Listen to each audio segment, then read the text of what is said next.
where you just feel like you're getting punched and jabbed in the body and in the face. This is all sales. Those lied to me. Hello and welcome back. If you're in the mood to smile, laugh, I hope you are, because in this video, we're gonna actually react to some really funny recruiter memes. Shout out to Recruiter Kenny on Instagram. I think he's one of the funniest out there. If you're new here, what's going on? My name is Preston. I'm a professional recruiter running my own agency in the technology industry. But before we get started, feel free to support a fellow recruiter and give us a big like, subscribe, click that bell. Really means a lot. Let's get started. When you are dead, but the hiring manager finally asks you to arrange interviews, yeah! So that's so funny and so true, because one of the worst things that could happen as a recruiter is like you put in so much work to find amazing candidates, you send to hiring managers, and they just don't interview them for a variety of reasons. And then it just keeps on going. This can happen for a while, maybe days, maybe weeks, maybe months, and then you just never end up doing a placement. And this is what we call kind of a recruiting hell, or just absolute limbo, where you're just stuck and just waiting and waiting and waiting and waiting. So once the hiring manager actually comes back and gives you the green light, it's the best feeling in the world. Recruiters have two moods: constant panic and worrying, and then it is what it is. This is obviously taken from the really popular show Squid Games. Constant panic and worrying, so true. It's a lot of anxiety happens. Us as recruiters, we're just always anxious. Like, are candidates ghosting us? Will candidates even do the interview? How are the clients gonna like our candidates? Will our clients actually move forward to an offer? Will it actually be a good offer? Is there a competing offer? Like, what's gonna happen? And so, like, always in the back of my mind, you have to do whatever you can to just mitigate these situations and try to have control as much as possible. Establish really good relationships with the candidates, establish really good relationship with the clients, and over communicate in hopes that, like, you know exactly what's gonna happen every single step, and you communicate that to the candidate and to the client about the candidate's interview process, so there are no surprises. And then no matter how hard you try, it is what it is. Sometimes things are just out of your control, and things can just honestly happen and result in like a very bad negative outcome. So the candidate gets another counter offer, a better offer, they ghost, they shut down, or the candidate just surprisingly ends up accepting it when you think there's no chance the candidate will accept your role, or maybe the client, you think that there's no chance for the client to actually move forward with the candidate. So as much as I'm stressed and anxious all the time, sometimes you just gotta leave it up and see how the cards fall. If it happens, it happens. And if it doesn't happen, it doesn't happen. You just gotta get up, stand up, and do it all over again. In-house recruiters: Nicolas Cage, shower, coffee, breakfast, stretches, arrives at work feeling refreshed. He looks really sharp there. And then agency recruiters: 2 cans of Monster, no sleep, rage, arrives at work hoping that no one dies, and he's like completely scrabbled. I mean, this is obviously an exaggeration, but it's kind of funny. So it's comparing in-house to agency recruiters, and if you're just unfamiliar, in-house recruiters are those that work at one company, part of their internal talent acquisition recruiting team, and everything they do is find candidates for that just one company. And so you can really, buy into the mission, get people excited, and grow with the company. And then agency recruiters are agencies, right? Where they work with a lot of different types of companies. You work with a lot of different personalities, different types of clients. Where the differences come from is that in-house recruiters, it's like a stable job. You have a constant, stable salary. You even have equity, great benefits. You have, more clear kind of 9 to 5 hours, and that's that. But on the agency side, because it's more like sales, and because a lot of our income isn't stable like a salary, a lot of it's dictated or based on us being able to provide results and close an offer to get commission. It's honestly just go, stressful all the time, constant attack mode in hopes that things happen. And also with agencies, like, if something happens to your candidates, they don't get hired, your client ends up shutting you down, you don't get paid. And so it can be very overwhelming and intense for the different types of people. I think if you're very entrepreneurial, you're very sales driven, you're okay working in chaos and okay like managing 1,000 different things at the same time without knowing that a lot of it can end in a positive outcome, maybe an agency recruitment environment can be great for you. But for a lot of people, that would stress you out and be way too intense. And so if you're looking for like a more of a stable job, your growth is more predictable, and you can kind of clock in, clock out, you have a solid, clearer scope without all like the uncertainties of the agency life, then maybe in-house is for you. But again, this is an over-exaggeration, but I love it, and I think it's hilarious. All right, this is the anime one. Any feedback?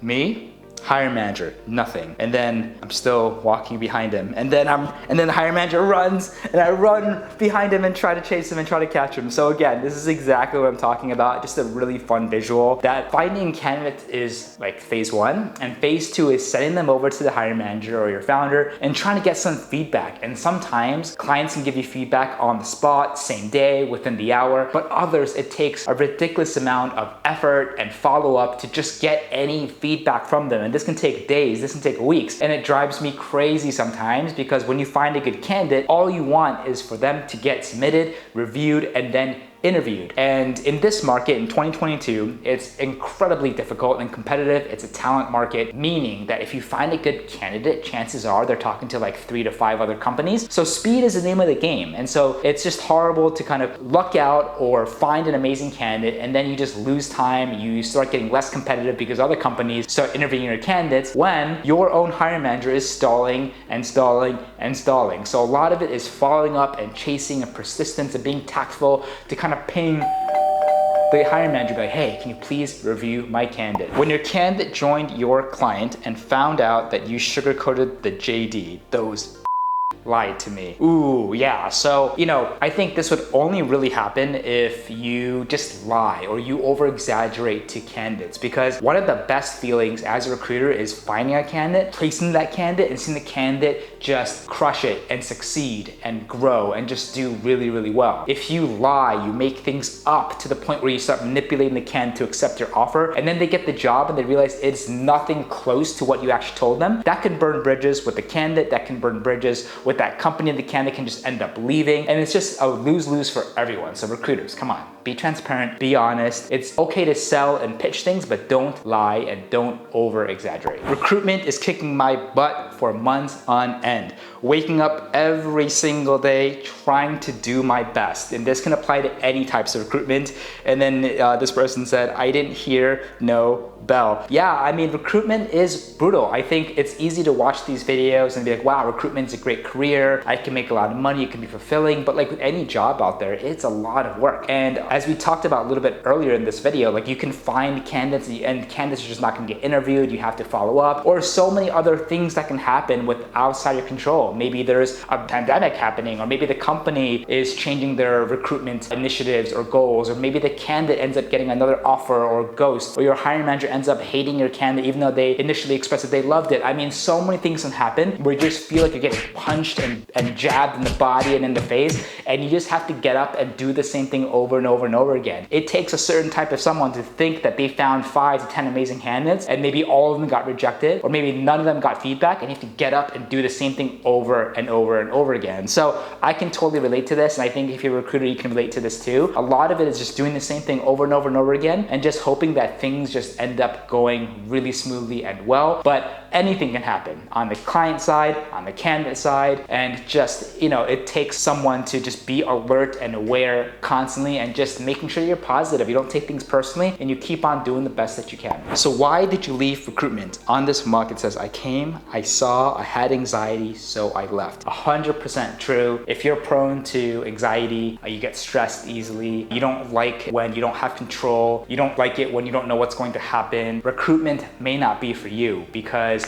on one hand, it's easy to be like, wow, I find a candidate, I get a job, I get rewarded. It doesn't happen like that. In fact, I wish it happened like that all the time, but it doesn't. Most of the time, you just have no idea, and it takes a lot of effort and pushing and reminding and pinging and following up to get those things to happen. So if you are anxiety, stress prone, and you don't do well in chaos, you don't do well in environments that constantly change, then you might have to reconsider recruiting, because it's amazing that I'm sitting here with a head of hair that's not all gray and white. I go through a fair amount of anxiety and stress every single day and every single week. And if I were to tell you that recruitment is no stress, I'd be lying to you. When you're a candidate that continues to attend other interviews after accepting an offer, then Steve Carell, don't you dare. Yeah, so like this is something that we've started seeing a lot, or especially in the past year or two, because it's so competitive.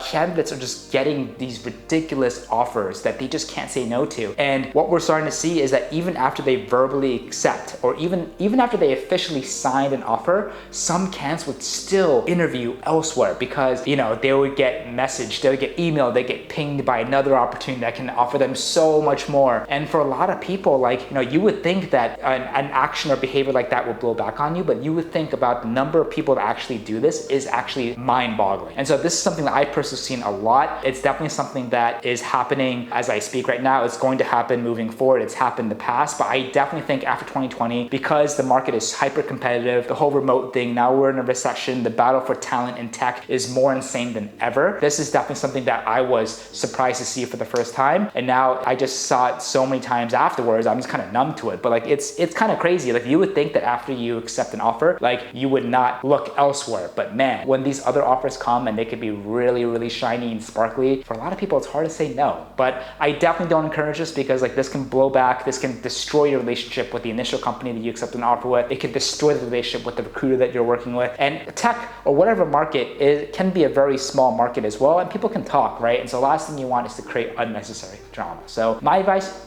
don't do it. Me getting in touch with the candidate the minute she is available. Is that Melania and Pete Davis? Holding hands? Oh my God, this is great. Yeah, you know, if you find a candidate and it's an amazing candidate and somehow you see maybe on LinkedIn or social that this person's available, you want to reach out to them as fast as possible, because chances are, if they're looking, they're more responsive, they're willing to interview, they're just willing to just be more accessible, so that your experience with them is so much better, and then you can submit them to amazing opportunities, or you can start interviewing with them at your company. And the reason why speed is also really, really important is because other recruiters will reach out to your candidate too. So if you're slow, others will beat you to the punch, and you don't want to lose out on that candidate. Amazing, amazing visuals, by the way. Doctor, do you work? Me, yes, I'm in recruitment. Doctor, do you drink? Me, yes, I'm in recruitment.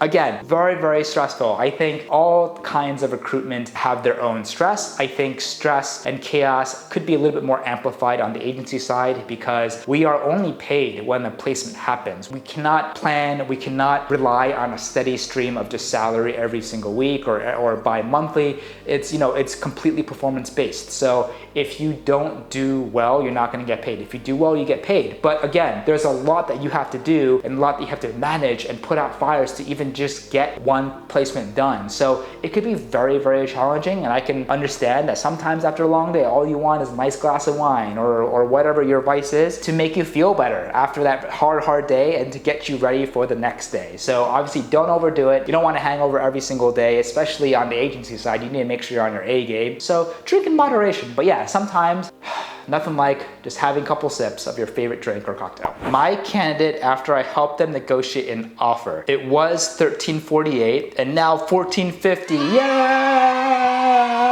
I think one of the best things recruiters do for candidates in a small way is, if you know what you're doing, you negotiate, you help them negotiate, or you negotiate on their behalf, and you get them a salary that's higher than what they were initially targeting, and it's the best feeling in the world. For example, if our candidate was looking for 100, we want to shoot for the moon, obviously in a reasonable range, but there's no better feeling than to tell the candidate that they got an offer, and even though they would have accepted an offer 100, you got them 120. To hear that, to see that virtually or in person, to see their reaction is absolutely priceless, and it's one of my favorite reasons why I'm a recruiter, and I still choose to be a recruiter today. Me to the hiring manager: don't judge candidates by their resume, look within them.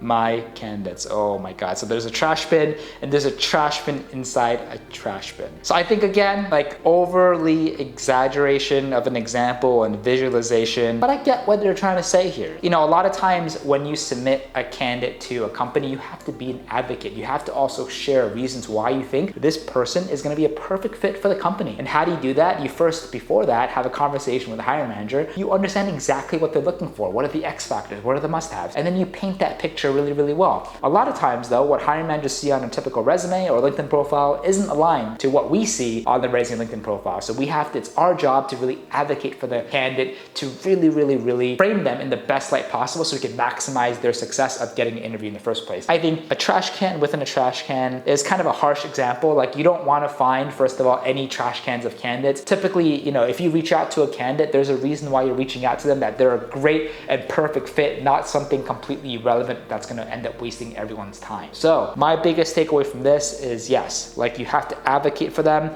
and sometimes it means pushing back and communicating with the hiring manager, saying, no, with respect, I think you're wrong. You should still talk to this person because X, Y, and Z, and try to get your candidate in the door. When everything goes wrong, but you're already used to recruitment, you're sitting there, there's a flood, you're sitting there a poncho, and you're completely fine. So many things happen in the life of a recruiter, and if you want to know why, what sort of things that we kind of go through, check out my week in life videos. I try to be as transparent as possible, all the ups and all the downs. And it gets to a point where like nothing really surprises you. And even though, again, this is like a crazy example, obviously, if my home or my town or my city gets flooded, I would get shocked and scared and freaked out. But I think, for things that are obviously not as that scale, like, I go through so much emotional, psychological turmoil that I think small things that would have bothered me before in the past just don't really bother me as much. Maybe I'm just numb. I am dead inside. Man, like, some days and some weeks and some months are tough in recruitment, and it comes with the job. But I love this. This is so funny.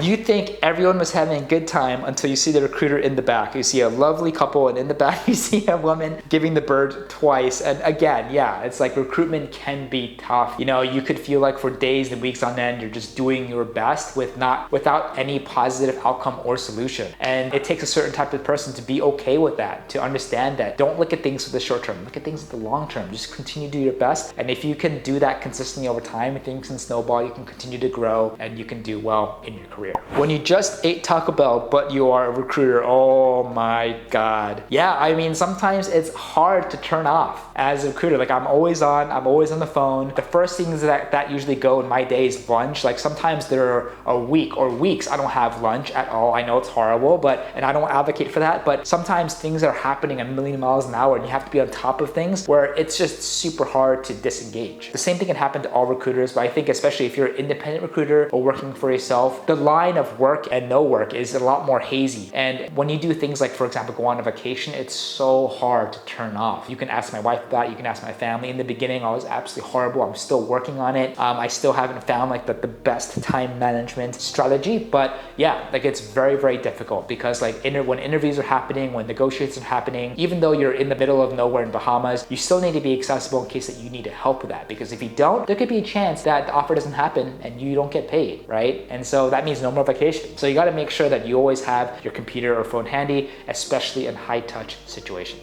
Recruiters doing business development. So this is agency recruiters trying to find clients or companies that are hiring. Indeed, anything, anywhere, planet Earth, I want to help, I need to get business. This is one approach. I think this is the generous approach if you want to recruit for any position on the planet. I frankly believe that you should do more of a specialized approach. So what does that mean? Like, you want to specialize in a specific market, specialize in specific jobs for markets, specialize in specific types of jobs within that industry and get to know it really well. Why? Make sure you watch my previous videos because I talk about this all the time. You can have a successful business, career, freelance career, doing generalist recruiting over specialist recruiting, but I think that if you are looking to stay in this field long term and you want to work smarter, not harder, and you just want to make sure that every candidate or every client that you bring on, it also helps you in a lot of other ways. There are a lot of reasons why I advocate for the specialized recruitment. So make sure you check out the other videos. Me, when a candidate doesn't show up on the first day of work. Again, this applies to all types of recruiting, but I think on the agency side for us specifically, a lot of agencies get paid. That's when we send our invoice out on the first day of when a candidate starts work. So typically, like, an offer gets sent out, a candidate accepts, and then you celebrate as an agency recruiter, and then you really send out the invoice once they actually start the first day. A lot of agencies do something different, but for those that follow the first day, that's when you get paid. That's when you send the invoice out. So when you think that you got a deal and you closed it, it's done, but the candidate never shows up, then you don't get paid paid for all the work that you've done, and it is like the hardest feeling in the world. So when an offer gets accepted, it doesn't mean you celebrate, you disengage. You still want to do whatever you can to have close communications with your candidate, making sure that you still keep them warm, getting excited, and then you follow up with them on the first day and a couple days afterwards, making sure they're settled in okay. Because obviously a priority is for the candidate to do well, settle in, but then the second priority is make sure you get paid so that you can reward and celebrate yourself for all the hard work, and you can just do it again and help more candidates and companies down the line. According to scientists at Harvard, hair is the thinnest thing in the world until they discovered the patience of hiring managers when recruiters ask for detailed JD. So like I love this because a lot of recruiters want a JD to understand what the hiring managers are looking for, right? Like, how am I supposed to know what to recruit for if I don't have a JD from you? Now, other recruiters like myself like to go beyond just the JD and have a communication directly with the hiring manager. Why? There's so many things on a JD you can't really interpret, or so many nuances that are just not talked about on a JD that you can discover at a phone call. So for example, hiring manager can say like, oh, I want someone coming from a really great company, right? What does that mean? Does that mean like they're prioritizing only big techs, maybe tech startups, maybe they only like banks if it's a finance company? What if, they only like agency people? Like, how do you know? So I'm not in the business of trying to read someone's mind. That's not the best use of my time. I'd rather just go straight to the source and talk to the hiring manager and be like, hey, what do you want, and understand that, hear from them directly. A lot of recruiters, again, just go with the JD, and if you don't get a JD, you have to constantly follow up the hiring manager to get the JD. And it's a win-win for everyone. Hiring manager gets annoyed because they're always like getting spammed by recruiters for JDs, but like they should also know, and the recruiters need to communicate this to the hiring manager, that if they don't have a JD, then they can't go out and do a search. And if they can't go out and do an accurate search, the candidates that they find will be irrelevant, and it's going to waste the hiring manager's time anyway. So it's up for us as recruiters to communicate that to the hiring manager. So recruiters, make sure you always communicate with the hiring manager why you're asking for a JD, and try not to waste your time. If you don't have a JD, why even start a search, right? If you can clearly communicate to the hiring manager, maybe they'd be more open-minded to putting in the effort, more time to get you that JD, so that you can save and make the use of everyone's time in finding great candidates for them. Why is your candidate interested in our company? Me, because I'm good at sales. I love this because I think recruiting, especially on the agency side, especially if you work for yourself, is a sales role. It's an entrepreneurial sales role. But I take that back. I think all recruiters, this also applies for in-house recruiting too. Why do candidates get excited about a company? Is because recruiters typically are the first touch. They're the gatekeepers to get candidates excited about that company. How? By pitching it really, really well. I think that can really only happen through sales, through communication, through understanding what the candidate wants, and then just connecting how your company can connect that and fulfill the needs of what the candidate's looking for in their next job. And so a lot of times for us specifically, I tell my clients, everyone that we send to you, we only send you people that express strong interest in wanting to work with you. Not for Google, not for Amazon, not for you. And the only reason we're able to do that is we can pitch the company really, really well. But also internal corporate recruiters can do the same thing too. If you're working at a company like Google, if you're working at a company like a mid-size, small, the candidates will only respond to you if you craft the outreach well enough to be able to sell a lot of the important points about the company for them to even want to chat with you. And then when you chat with them, then you can reconfirm some of the best selling points of your company, get them excited, sell the positions, sell the culture, sell the founders and the investors, and then get them and bring them in the pipeline to start interviewing. And so I love this because I think fundamentally recruitment is sales, communicating, tone, outreach, personalization, customization, understanding the customer, understanding like their fears, what do they want, what do they don't want. This is all sales. So if you want to learn how to just pitch, if you just want to learn how to get an extra edge, I believe there's one skill for you to want to put some extra effort in and maybe just try to improve and strengthen. 100% do sales, because that will help you so much in recruiting. Recruiters after and before COVID. You got Steve Carell wearing some casual clothes, and you got Ryan Gosling in just dapper, well-tailored clothes. And yeah, I think for a lot of recruiters before COVID, business was great. You would go out, make a lot of money, a lot of placements. You go out physically, meet your candidates, dressed well. And then after COVID, it just changed everything. No one in the early days of their first year of COVID went out of their apartment or home. People were kind of spending less time in how do I dress? Instead of aesthetics and formal, it's more like comfort wear. And so this is really, really funny. And it continues to be funny moving forward, especially a lot of recruiters who are working at companies companies or agencies that are fully remote, it's kind of the same thing, right? You want to focus on comfortable wear that still comes off professional. I know that also there are a lot of other recruiters out there, who are going back into the office or who just love, meeting people in person, going to offices in person, dressing up. So, it's really, really cool. I think we're in a hybrid situation right now. I personally love to just be more comfortable and professional, but whatever you wear, it doesn't necessarily mean that you'll be a better recruiter, right? But I think, again, this is just a funny example. I hope that you enjoyed that. And if you want to see more videos like this, let me know below. Shout out again to Recruiter Kenny on Instagram. Make sure you give him a follow. He's absolutely hilarious. But I thoroughly enjoyed this and I hope it got a laugh or a smile out of you. So again, if you want to see more, let me know. Please feel free to support a fellow recruiter. Give us a big like, subscribe, click that bell. It really means a lot. Feel free to also follow me at Preston_Park as I try my best to post behind the scenes content for you all. But thanks again, and we'll see you on the next one.